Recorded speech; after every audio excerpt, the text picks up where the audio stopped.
बिस्मिल्लाहिर्रहमानिर्रहीम। अस्सलाम वालेकुम everyone, welcome to this class. हमने इस क्लास में बात करनी है कि जो वायरल डिजीज़ेज़ हैं उनके हवाले से एमडी कैट में कौन कौन से एमसीक्यूज़ जो हैं पूछे जा सकते हैं। सबसे पहले हम लोग कुछ वायरल डिजीज़ेज़ के बारे में बात करेंगे। वैसे तो बहुत सी ऐसी डिजीज़ेज़ हैं जो कि वायरसेस की वजह से कॉज होती हैं। रिसेंटली आप लोगों ने उसमें एक और डिजीज़ को ऐड होते हुए देखा जो कि कोविड-19 है। मगर जो प्रीवियस टाइम्स में पाकिस्तान में कॉमन डिजीज़ेज़ थी, कॉमन वायरल डिजीज़ थी, हम उनके बारे में बात करेंगे। इसमें small pox, herpes simplex, influenza, measles and mumps and polio वगैरह जो है शामिल हैं। एड्स के बारे में हम लोग एक सेपरेट छोटा सा लेक्चर जो है वो अलग से बनाएंगे ताकि हम लोग एड्स के जो रेट्रो वायरसेस हैं वो किस तरह से ट्रांसमिट होते हैं एक ऑर्गेनिज्म से दूसरे ऑर्गेनिज्म में, उनका जो मोड ऑफ ट्रांसमिशन है, उनका जो लाइफ साइकिल है, उसके बारे में बात करेंगे। तो सबसे पहले बात करते हैं स्मॉल पॉक्स की।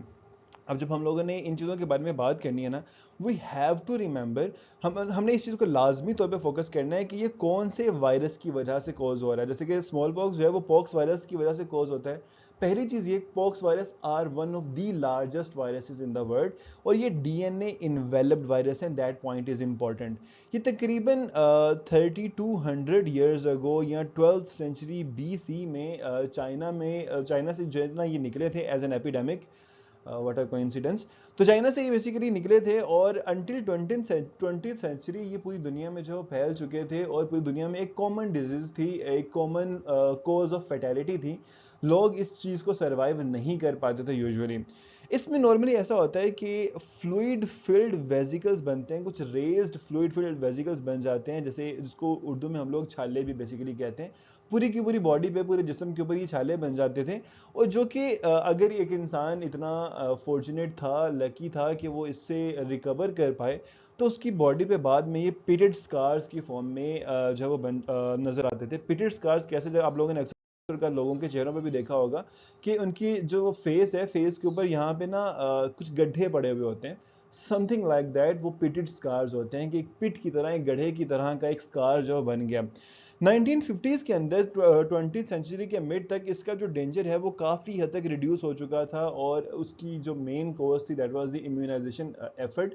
क्योंकि सबसे पहली जो वैक्सीनेशन थी वो भी बेसिकली पॉक्स वायरसेस के खिलाफ बनाई गई थी। 1980s में वर्ल्ड हेल्थ ऑर्गेनाइजेशन ने ये डिक्लेयर कर दिया है कि पूरी दुनिया से स्मॉल पॉक्स को इरेडिकेट कर दिया गया, but it still exist in the third world countries, in the developing countries. ये जो बीमारी है ये स्टिल एग्जिस्ट करती है। इसके बाद अगर हम बात करते हैं हर्पीज सिम्प्लेक्स की, ये एक एसटीडी है, सेक्सुअली ट्रांसमिटेड डिजीज है जो कि डीएनए वायरस की वजह से कॉज हो रही है। अब आप लोगों ने इस चीज़ को यहाँ पे लाजमी नोट करना है कि इस डीएनए वायरस के बारे में लिखते हुए यहाँ पे डीएनए इन्वेलप्ड या डीएनए नेकेड वायरस नहीं बताया गया। तो अगर यहाँ पे इन्वेलप्ड या नेकेड नहीं बताया जा रहा तो यू हैव टू अज्यूम कि it is a DNA naked virus. और ये आपसे एमडी कैड में पूछा जाता है, कभी कभार एमसीक्यूज इसके बारे में आ जाता है। ये एक नेचुरली अकरिंग डिजीज है, इसको हम चाइना के साथ एसोसिएट नहीं कर सकते। इसमें ऐसा होता है कि जो एपिथेलियल लेयर है, स्किन की लेयर है, स्किन की डिफरेंट साइड्स हैं जिसमें माउथ, लिप्स और जेनिटेलिया, नॉर्मली ऐसा होता है जेनिटेलिया के ऊपर कुछ वेस्कुलर लेयंस बन जाते हैं, कुछ स्कार्स बन जाते हैं, जख्म बन जाते हैं इस तरह के। ये नॉर्मली कुछ लोगों को बुखार में भी होते हैं, तो डोंट ब्लेम देम कि उनको हर्पीज़ है। बट हर्पीज़ में भी ऐसा होता है कि लिप्स के ऊपर, माउथ पे, जेनिटेलिया के ऊपर जो है वो वेस्कुलर लेयंस बन जाते हैं। ये सेक्सुअली एक पार्टनर से दूसरे पार्टनर में जो ट्रांसमिट होती है ये डिजीज़, और ये एक वायरल डिजीज़ है जो कि डीएनए वायरस की वजह से कॉज होती है। अगर इन्फ्लुएंजा की बात की जाए तो इन्फ्लुएंजा एक आरएनए इन्वेलप्ड वायरस कॉज करता है। ठीक है, अब यहाँ पे देखें, हम लोगों ने वायरस की क्लासिफिकेशन को लाजमी मेंशन करना है क्योंकि ये चीज़ इंपॉर्टेंट है और मल्टीपल टाइम्स ये पूछी जा चुकी है पहले ही। और ये एक वाइड स्प्रेड डिजीज़ है, ये भी बिल्कुल एक एपिडेमिक फॉर्म में, जिस तरह कोविड-19 फैला था। कोविड-19 2020 में फैला था, ये 1920s में फैली थी influenza, and it killed millions of people back then. लेकिन आहिस्ता आहिस्ता हर्ड इम्यूनिटी के ज़रिए जो ह्यूमंस हैं वो इसके लिए इम्यून होते गए। अब ये वाली बीमारियों में कोई बहुत ज़्यादा अभी करेंगे इंपॉर्टेंट चीज़ नहीं है, सिर्फ और सिर्फ ये चीज़ें कि इनका जो वायरस है जो इनको कॉज कर रहा है वो कौन सा वायरस है। सम टाइम हमारे पास कुछ वायरसेस का जो मोड ऑफ एक्शन है, जैसे कि पोलियो वायरसेस के बारे में हम लोग बात करेंगे, उनका मोड ऑफ एक्शन जो है वो भी इंपॉर्टेंट होता है, वो भी एमसीक्यूज में पूछा जाता है। मम्स एंड मीजल्स की बात अगर करें तो ये दोनों diseases same family of virus cause करती है, दैट इज पैरामिक्सोवायरस।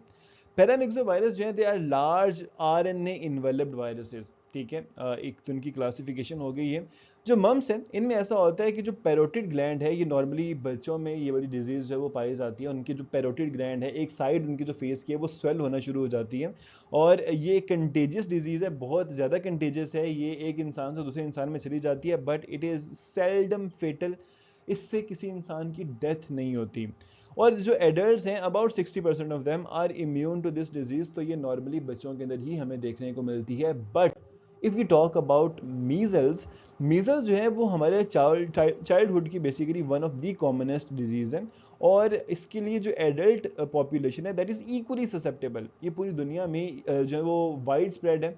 इससे भी किसी इंसान की डेथ नहीं होती। पैरामिक्सो वायरसेस जो हैं वो फेटल वायरसेस नहीं है।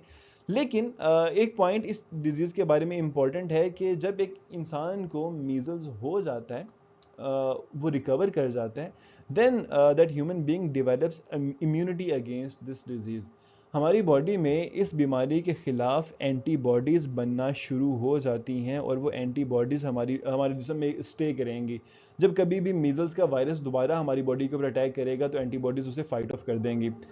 पोलियो वायरस की अगर बात करें, इसके बारे में आप लोगों ने चंद एक चीज़ें जो है वो नोटिस करनी है। एक तो ये पोलियो वायरस जो है वो पोलियो मलाइटिस कोज करता है। पूरी दुनिया में ये डिजीज पाई जाती थी, लेकिन वैक्सीनेशन के ज़रिए, इम्यूनाइजेशन के ज़रिए इस डिज़ीज़ से मोस्टली ज़्यादातर जो कंट्रीज़ हैं, जो डेवलप्ड कंट्रीज़ हैं, उनमें इस बीमारी से छुटकारा जो है वो हासिल किया जा चुका है। ये जो पोलियो वायरस है वो लाइफ के नॉर्मली किसी भी टाइम में एक इंसान को इन्फेक्ट कर सकता है, बट यूजुअली ये चाइल्डहुड के अंदर अफेक्ट करता है किसी इंसान को। अब ये काम जो करता है, ये बेसिकली एक आरएनए वायरस है, एक स्फेरिकल कैप्सिड वायरस है जो कि इन्वेलप्ड होता है। आरएनए वायरस है, और ये हमारे पास ग्लाइकोप्रोटीन एक इन्वेलप के अंदर जो है वो रैप हुआ होता है। Having said that, polio virus जो है वो वर्क किस तरह से करता है, वो किन सेल्स के ऊपर अटैक करता है, ये एक पास पेपर का क्वेश्चन है। पोलियो वायरस जो होता है वो न्यूरॉन्स के ऊपर अटैक करता है। मेनली वो न्यूरॉन्स जो कि हमारे सेंट्रल नर्वस सिस्टम को हमारे मसल्स के साथ जो है वो कनेक्ट कर रहे होते हैं। नॉर्मली जो मोटर न्यूरॉन्स होते हैं सेंट्रल नर्वस सिस्टम और मसल्स को आपस में कनेक्ट करते हैं, उन न्यूरॉन्स के ऊपर अटैक करेगा तो मसल्स के साथ एक जो राब्ता होता है सेंट्रल नर्वस सिस्टम का, उसे ब्रेक कर देगा। That human being will not be able to feel sensation in its muscles. जिन मसल्स के ऊपर जिन न्यूरॉन्स को पोलियो वायरस ने आके इन्फेक्ट किया हुआ है, और इसकी वजह से जो डेवलपमेंट है उन मसल्स की वो वहीं पे रुक जाती है। वो एक लिम्ब जो है वो वहीं पे उसकी डेवलपमेंट स्टॉप हो जाती है या बहुत स्लो हो जाती है। वो एक एबनॉर्मल लिम्ब जो है वो हो जाता है। It's infection varies with social and economic factors. ये क्योंकि वायरस जो है वो पुअर एरियाज़ जो होते हैं, जो थोड़े से लेस हाइजीनिक एरियाज़ होते हैं, वहाँ पे काफ़ी कॉमन है। तो गरीबों को ये वायरस बेसिकली ज़्यादा इन्फेक्ट करता है। अगर हम कुछ एमसीक्यूज की बात करें तो most commonly lesions can be seen around mouth, lips and other skin sites in. अब ये हमारे पास एक कुछ सिम्टम्स बताए गए हैं। हमने यहाँ पे ये बताना है कि कौन सी डिजीज़ में ऐसा होता है। तो जो वेस्कुलर लेयंस होते हैं जो कि माउथ के ऊपर, लिप्स के ऊपर, स्किन साइट्स जिनमें जेनिटेलिया आ जाते हैं उनमें होते हैं, वो एक हर्पीज सिम्प्लेक्स में जो है ना पाए जाते हैं। इसके अलावा अगर आप मम्प्स में देखेंगे तो पैरोटिड ग्लैंड जो है वो स्वेल होता है। पोलियो में वैसे न्यूरॉन के ऊपर अटैक होता है। इन्फ्लुएंजा जो है वो एक कफ वाली डिजीज़ है, हमारे थ्रोट को, हमारे रेस्पिरेटरी सिस्टम को इन्फेक्ट करती है।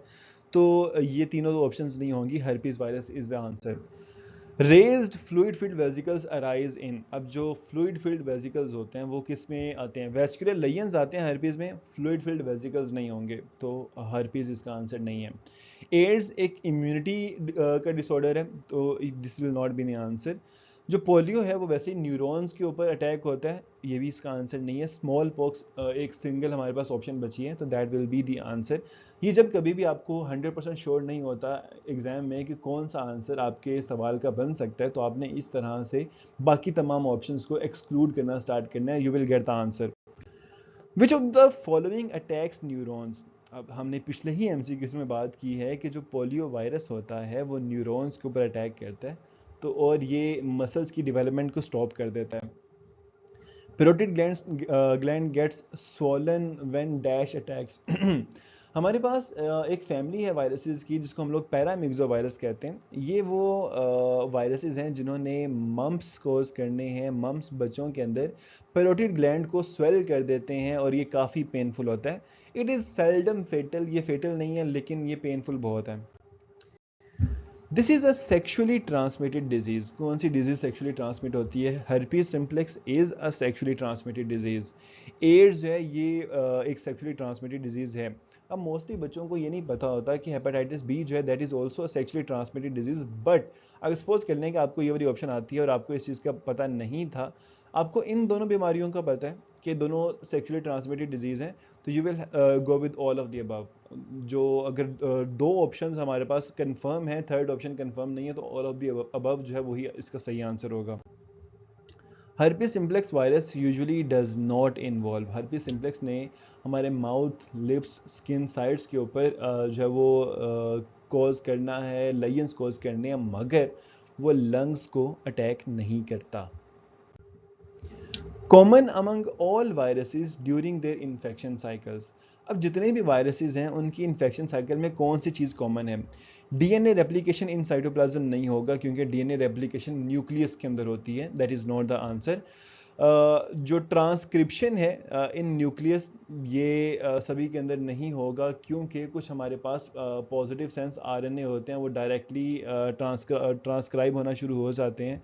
रिवर्स ट्रांसक्रिप्शन सिर्फ और सिर्फ आरएनए वायरसेस जो हैं उनके अंदर होती है। जो ट्रांसलेशन इन साइटोप्लाज्म है, that is one thing which is common in every virus.